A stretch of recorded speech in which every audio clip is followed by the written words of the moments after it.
وتخونوا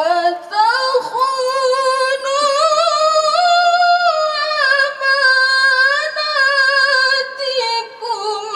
وأنتم تعلمون.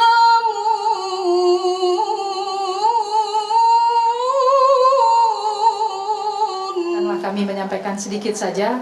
Sebagaimana kita ketahui bahwa Puskesmas Ule Karing ini merupakan salah satu puskesmas yang tertua di Kota Banda Aceh, di mana kita ketahui pada waktu sebelum tsunami, Banda Aceh hanya mempunyai 6 puskesmas.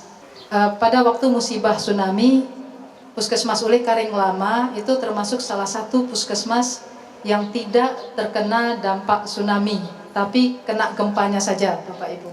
Sehingga Puskesmas Ule Karing pada waktu itu bukan hanya melayani yang sakit datang berobat ke puskesmas, tapi juga melayani persalinan.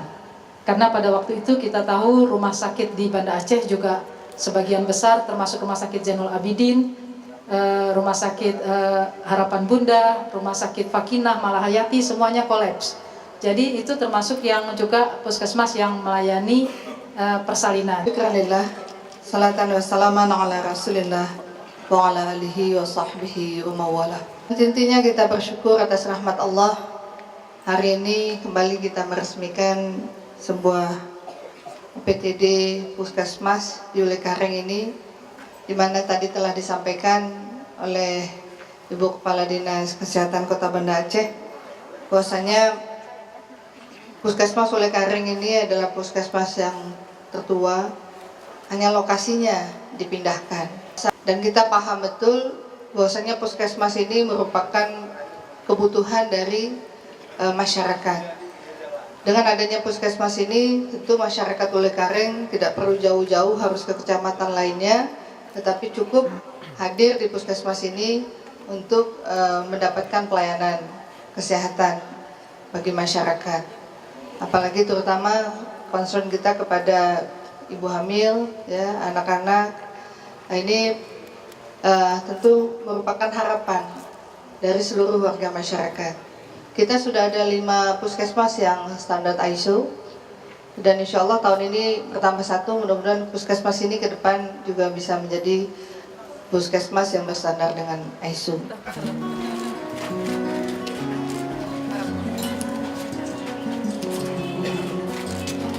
Kan pada masanya kita sama-sama kata Pak, lihat ada barang saya.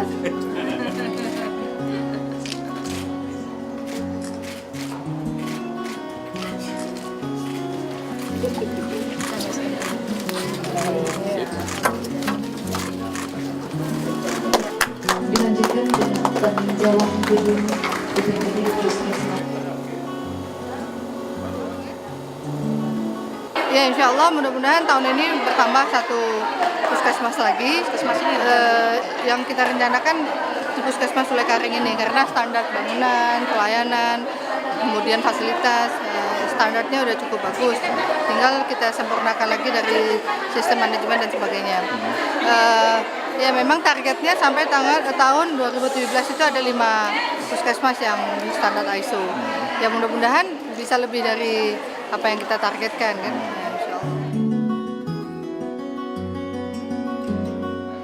Ya tentu para medis ini kan tulang punggung kita ya untuk memberikan pelayanan kesehatan kepada masyarakat.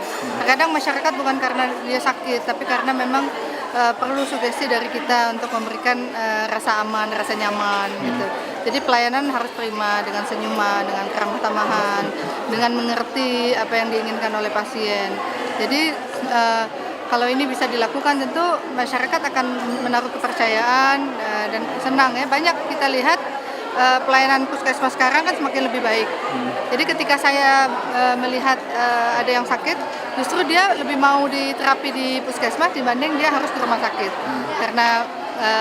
karena kenyamanan keamanan tadi.